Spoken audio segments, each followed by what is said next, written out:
Panic is setting in across the country as programs that keep nearly 42 million Americans fed are set to lose funding in just 4 days. I'm only down to 1 pack of chicken, and I don't even know what I'm going to do for the next month.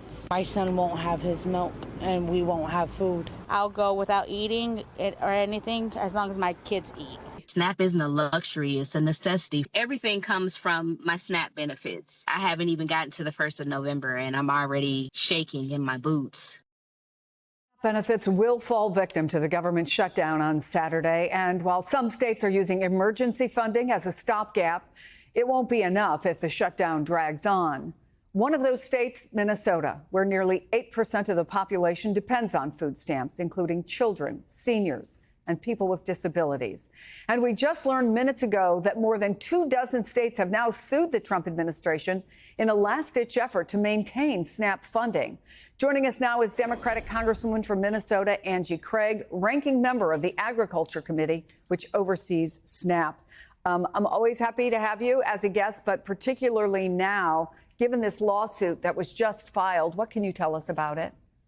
Well, I'm very proud of my Attorney General, Keith Ellison, in Minnesota. He's among 22 other states who filed an action against the Trump administration today. Candidly, I said last week, we need to sue their asses. This is illegal what they're doing. We have appropriated money. It's over $5 billion into a contingency fund that until last week on the USDA website itself, it said that this money could be used during a government shutdown. And we know they also have the authority to also move other money around and pay November SNAP benefits. The bottom line, Chris, the administration is choosing not to pay 440,000 Minnesotans their SNAP benefits in November. They're choosing not to pay 16 million children who have access to SNAP benefits. They are choosing to do this. It's illegal, it's immoral, and it's probably one of the most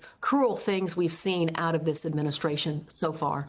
Well, let me talk about the other side of this. The Agriculture Department has a new message on its website blaming Democrats for this upcoming lapse.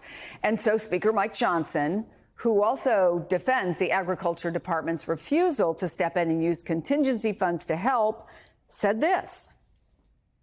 We want to fund SNAP, but they did the legal research and they could not find a 1930s era statute to bootstrap that one.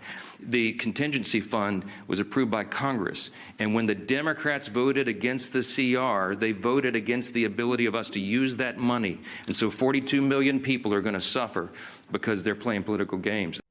So I just want to repeat that and get your reaction. He says when you, the Democrats, voted against the CR, the continuing resolution, you voted against the ability to use that money.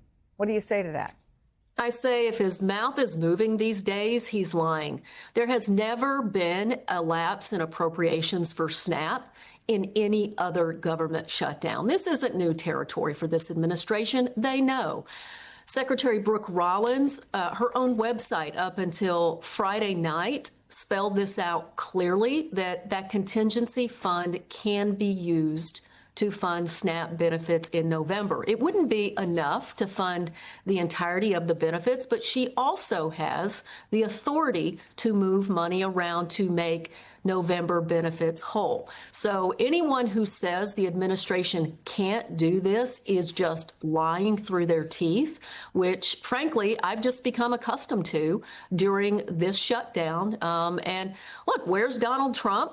He needs to come back to the United States and get this government open. He's literally in Japan today telling people to buy foreign cars. This is insane. First, he wants us to buy Argentine beef, and this week he wants us to buy foreign cars.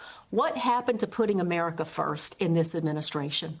I also want to ask you about something another member of the administration said, Congresswoman. Treasury Secretary Scott Bessent was confronted over the hardships that farmers are facing due to the trade war, President Trump's trade war. I want to play that exchange. China has been boycotting American soybeans, and American farmers have really suffered. Do you see a real light at the end of the tunnel there? They may allow soybeans again? Well, Martha, in case you don't know it, I'm actually a soybean farmer, so I have felt this pain too. According to The Hill Online, Besson's latest public financial disclosure shows he owns corn and soybean farmland in North Dakota worth between $5 and $25 million. Forbes puts his net worth at $600 million.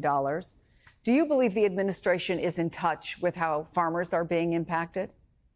Well, I don't think the secretary's been on a combine, and I know that all over Minnesota, we've been combining corn over the last couple of weeks, and we're almost done with it. Look, this administration is so out of touch with America's family farmers.